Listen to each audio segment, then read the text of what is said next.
Hey, y'all, welcome back to another episode of the East Texas Women podcast, where we bring in our women from our East Texas um, featured series, and we bring them back in to hear more about their stories and really hear about everything that didn't make it into the final cut or on air, as we like to call it, because y'all, these women are so amazing. And I only have like a minute 30 to put their story together. So there's so much that I don't get to put in, unfortunately. But in this series, we get to hear all about it and hear and really get an update of what these women have been up to since we last met with them. So before we meet our guests, let's go ahead and watch their story. It's about trying our best to help all the people with all the things. Holidays are supposed to be spent around the dinner table surrounded by family and friends. But for some, it's not always possible. If you took Tyler, Longview, Kilgore, Lindale, Mineola, and Alba and combined them into one place, that's how many people are facing food insecurity in East Texas. Noticing this need in the community, Wendi Warren and Brandi O'Shea put into action an idea they've wanted to try for years. You know, we've seen other communities do a similar meal that brings everybody together, and we were inspired by that. It's a free event where anyone can find food, entertainment, and community. Traditional meal, so we'll have ham, turkey, a variety of sides, all the fixings, all the good stuff. But for those who can't attend, If you need a meal, we deliver free of charge, so we have a sign-up sheet online. If you need food delivered, please let us know. receiving support from several businesses and families in the Mineola area. Once people found out and then they saw the need, well, they got to see firsthand the need that is here. Literally took a life of its own, and people started coming out of everywhere to help make it what it was and what it is now. And these best friends go above and beyond by not only delivering meals, but fundraising during each event. We donated to several different GoFundMes, started a scholarship at school, and we did the same thing. Like, we pick something every time to try to give back. It's a trickle. It's so much more than just feeding people. Yeah. Because their goal is to help people and create a place for connection. And I want to give back. I want to do something nice for the people in my community. Taking the bond they share with each other, hoping to create it for others. When you're around like-minded people, other people that share that passion too, that's how things like this happen. Creating a place everyone can feel at home for the holidays. Rachel Davis, KETK News. All right, so why don't you guys introduce yourselves and tell everyone a little bit about yourselves. My name is Wendi Warren. I am co-founder of Mineola Community Friends, a nonprofit in Mineola that hosts community meals on Thanksgiving, Christmas, and Easter. We refer to them as Friendsgiving, Friendsmas, and Friendster. And I'm Brandi O'Shea, the other co-founder of Mineola Community Friends. And y'all, okay, so we just watched their video, so we saw a little bit about it and a little bit about their story. But I mean, it is so incredible. I've been able to go to 2 of these events so far last year, and I had the best time because obviously I did my work when I was there. But then I got to put the camera down and really just enjoy being a part of the community and really get to enjoy the holiday. And I got to pretend like I wasn't working, that I was just hanging out with everybody. So I want to throw this question to you guys to kind of talk about what first created this event, because now it's a big thing. It happens every holiday, but it really all started with one, didn't it? It did. It started with a conversation between me and Wendi, just an idea of wanting to do something for our community, something to give back to the people of Mineola that have done so much for us over the years. And Wendi can tell the story of where it actually came from, but it just, yeah, it's just amazing to me what it started from, just an idea, just a conversation between friends that has now led to this.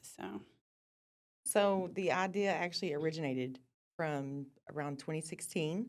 There was a local gentleman that had a crawfish stand in Mineola, and he decided one Thanksgiving to sell deep fried turkeys and raise money to have a community event. And I got to participate in that, my family and I, and ever since then, he has since moved on. He went back to Louisiana, but ever since then, I've wanted to do that. So I approached Brandi and was just like, how would you feel? At that time, she was in school for social work. And since then, I've now gotten on that bandwagon. She's graduated. I'm almost there, but with social work, community involvement is really big. And anyway, we approached Logan that first year and asked if we could host it there, and he was like, we're not really have a lot of space. It's kind of short notice because this was like a few weeks. So the following year, Logan's ended up moving buildings, and I approached Brandi in September, and I was like, "Hey, should we ask him?" And we did, and he was like, "Let's do it." And then we went in Black Friday, the day after Thanksgiving.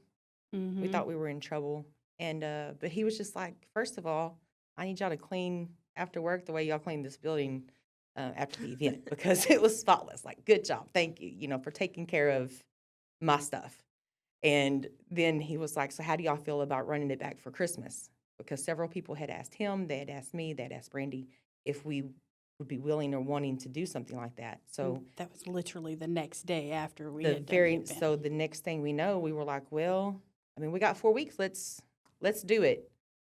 And then they asked us, hey, would y'all like to do anything around Easter? And we were like, let's do We'll it. give it a shot. And here we are. We're officially a nonprofit too as of January the 1st this year. So we ran five events before we actually became a nonprofit. So we were just a couple of ladies that wanted to make a meal, make a community event, and do something for our area. And we definitely couldn't do it without the volunteers. And each event, I mean, people just showed up and showed up and showed up and continued to show up. And that's what makes it is everyone, all of us pitching in together. Mm-hmm. It's funny because the day before you messaged us about coming onto this podcast, we had just had a volunteer orientation meeting. And so we had 20 plus people that came out to listen to what we were planning on and what we're getting ready to do for this Thanksgiving, again, for Friendsgiving. And to bring it back to that original idea from 2016 that we participated in, 2 of the new volunteers who are actually not even, they're Lake Fork area, so they're not even, they're about, 30 minutes-ish from Mineola. They showed up, and they volunteered at that event as well. So it's kind of a full circle moment to see that happen. It was pretty awesome seeing them there. But yeah, a lot of things going on. We have a lot of new things planned. The meals are not just the only thing that we want to do. Okay. So, well, you can't leave me on that. Now I need to hear. See? Maybe if you don't have the plans public yet, maybe a little tease or a little maybe idea of where you guys want to take things in the future. I mean, Brandi, we'll go ahead. We can talk about it. We're not rolling it out yet. I have a big mouth, and once I get started, I guess I'll tell everything. So it's better for me to be quiet over here. Well, on just this know note. that there's some needs within our community with the young women, Okay. and our focus is helping all of the school districts in Wood County meet that need. Hey. So more on that. We'll be announcing at Our Friendsgiving event. We're going to announce it because we do fundraisers and different things for other, like our first event, we ended up raising money. We donated to the Northeast Texas Child Advocacy Center. We donated $500 to them to get blankets because they had a shortage. And for those that don't know, I just assume being in social work, but that they take care of foster children who are going through different transitions. So they have like closet for clothes, closet for blankets, stuffed animals. We've helped raise, collected donations for our social work club at UT Tyler once a month under the bridge, the medical students, the psychology students, nursing students, social work students, and pharmacy do a medical under the bridge event. So we would raise funds at our events to make bags with hygiene items to give out as we were handing out information about different services in the area. So Thanksgiving will be our last drive for that. And then we'll start our and new we one. will kick off, we will announce and kick off, and the new drive will start at Friendsmas with a potential, we're shooting for, January 1st, we'll be able to fully just Roll kick it out off and and go. announce. Y'all, this is so exciting. I can't believe you've grown so much in just the few months since I last saw you guys. I think it was Christmas, whenever we last really connected and got to catch up with each other.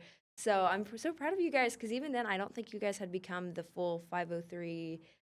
Don't know the rest of the letters I for think it was that. like 501c3. Thank Yeah. you. That's the that's the letter. I think it was maybe, well, It was days later literally a week later. that we filed the You paperwork. come out there for Friendsmas, and we couldn't file January 1st because, the government's got to be closed on holidays.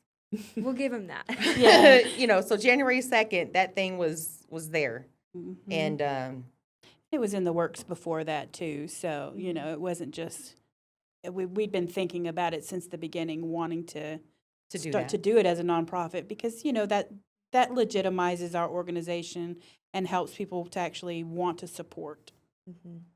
It was And a you have process. T-shirts now. Yes. Oh, they're so cute. Can they see them from there? Maybe like lean up a bit so they can see. Oh, actually, I have one right here. Haley there just she passed it to goes. me. If you guys know, Haley's sitting back here helping out as always. Oh, where is it? Isn't it so cute? Okay, wait, I want to cover it. Ah, there we go. I'll cover myself. Y'all, this is so cute, and they gave me one. I was so excited whenever they walked in the door, holding it. So I'm just proud to see how much you guys have grown in such a short amount of time. And Brandi, I wanted to ask you this first as well. Can you tell me how it's felt to, see that first event and then go to where you're at now? Oh my goodness, I can't even really begin to describe how I've felt since we started all of this. I mean, it gives us purpose. It gives me something to look forward to. I mean, the connections and the community that we've built, even though we're only 2 years into it, the potential, and I keep saying this over and over again, the potential is there for it to just grow into so much more that we can do for our communities. So I'm excited to see, what's going to happen next. And it is so. I walked away from the mic for a second. It is just so sweet. And so we just heard Brandi, but can you tell us as well? Ah, man, it's been amazing. It's just amazing. And the fact that when we started, we simply just wanted, just to feed people because food insecurity is a very big thing. 1 in 6 East Texas families is impacted by food insecurity, which is not having enough food, to eat. I think the stats are 1 in 4 kids now in our area. So we wanted to do our part in just trying to help our little community in that sense. And we didn't just help our community. I mean, we went counties over, cities, hundreds of people. And States away. yeah, Even we had there was people out of people state. traveling that first, our first season is what I've started calling them. There was some people traveling and, the gas stations are open, right?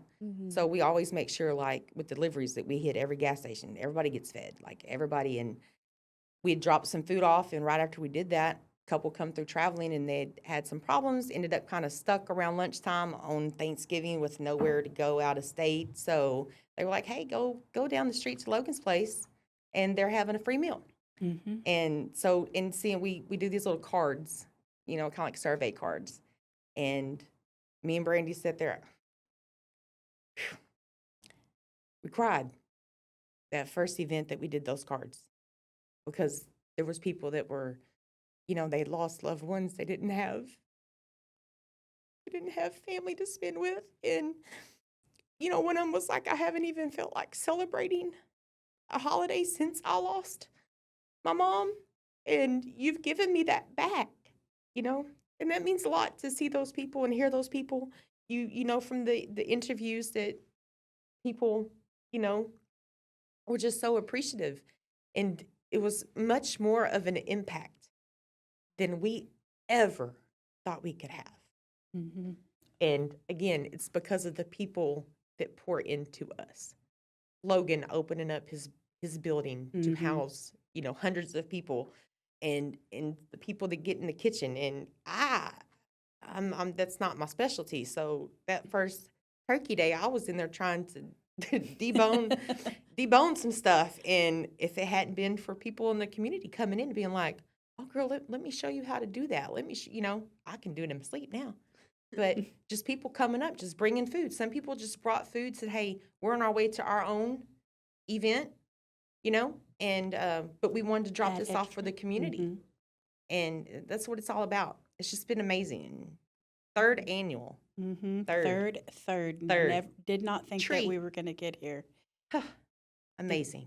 Didn't know. Just I'm so glad you said that. And you also reminded me of something that was so sweet when I was there, and it was the singles table. I was able to talk to a few people, like you said, people who've lost loved ones or they were out of town, unable to visit them. And it was just people alone. But you guys had an entire long, not, y'all, I'm not talking about a table of like 4 people sitting there. I'm talking about a long table that had tons of people, and they were so welcoming. They were like, "Yeah, if you're single, come sit with us. I mean, if you're here alone, come sit with the us." widow's table. That's what Mhm. they dubbed it that year. Is that Yeah. what they called it? Oh, That's that's what so they sweet. called it. And a couple of them had just, like that year, within that year, had lost their spouses. So Being it out on a was, holiday without them for the first time, and stuff. some people just drove through the parking lot, was like, came in and just like, "What are y'all doing?" And we were like, "Oh, and they were like, "Oh," and then they'd go, they pulled up, blocked cars in, got out, found out what was going on, and then went, found a parking spot and come in and, sit down and enjoyed it. They always loved the music. Amy, Sue, and Nella, and they just, they Mm. bring down the house. And we do our raffles. We try to have a good time. We include everybody. We do crafts for kids, and just enjoy and fellowship. Oh, and I'm glad you said that too, because I think that's one thing we didn't really get to see a lot of in y'all's East Texas Women video is everything else that you do. It's not just a meal. Y'all, there's live music, like you said, the raffles, but can you tell people who maybe haven't gone what else there is beyond just community and food? There's way more going on. We've got like you said, the music. We're doing raffles, in which we use that money to support, the next event or new initiatives that we happen to be working on. We've got the kids craft table. We've got, at Easter time we do an Easter egg hunt. Thanksgiving We last had year. cornhole last year. Yes, last year we also had a Santa that joined us, and he gave out candy and did magic tricks He was good, outside, too. and he also brought his horse with him, which and did pictures and stuff outside, which was really cool. So I've actually reached out to him, and I'm hoping that Santa will stop by and join us again, because everybody really enjoyed his magic tricks and the candy, and just Santa's there. He can bring our Christmas. So yeah, We do a lot of dancing too. yes, yes. And get out there and do a little line dancing while Amy, Sue, and Elda are ripping it up for us. Oh. So It's I just love a lot of fun. Like Yeah. it's an experience like no other. And So- each time is a little bit different. mhm. I mean, it's standard. May have performances, right? But the people performing may change. We've had students from the UT Tyler band come out and perform for us. So that stays the same, but it changes. But then we just have different things. We're gonna do a recipe board at Thanksgiving because we're trying A new to fundraiser. do a fundraiser of making a community friends cookbook to sell, full of the recipes from everyone. We're just going to have some stuff set up. You can pin the recipe. I think Brandi has it set up on our website, mcfetx.com, to where you can send in a link for a recipe if you want it in the book. So just a lot of cool new things. Thing. And y'all, okay, so just so people know, it's at Logan's Place. It's on the holidays of Christmas, Thanksgiving, and Easter. And then can you say your website one more time? Sure, it's mcfetx.com. Perfect. Just so everybody knows, they should go there to get the information that they need to go to. I think they can find y'all on Facebook as well. Am I getting that right? What's that name of that one? That's Mineola Mineola Community Friends. Perfect. And so just to end things off, I mean, we heard it already, but can you guys both tell me the advice that you would give for people watching this podcast? If you want to make a difference in your community and there's something that's sitting on your heart, just do it, because the support will be there. People will come out of the woodworks for you to make those things happen. And your community needs you to do it, because if you don't, then nobody else will. And to follow up on that, if you ever need help, feel free to just message us, because me and Yeah. Brandi we love helping other communities. We love helping people figure stuff out and organize fundraising and things of that nature. Um, my advice is just go for it. It's never too late, you know, to do anything. Just take that initiative and, you know, hope and a prayer. Thank God in the universe and let everything guide your way. Y'all, thank you so much for coming on today and telling us all about how you guys have grown so much. I'm so excited, and hopefully I'll make it back out for these holidays, and everyone watching too will make it out as well. So thank you guys again for joining, and everybody else for joining at home for this week's East Texas Women Podcast. Can't wait to see you back here next week.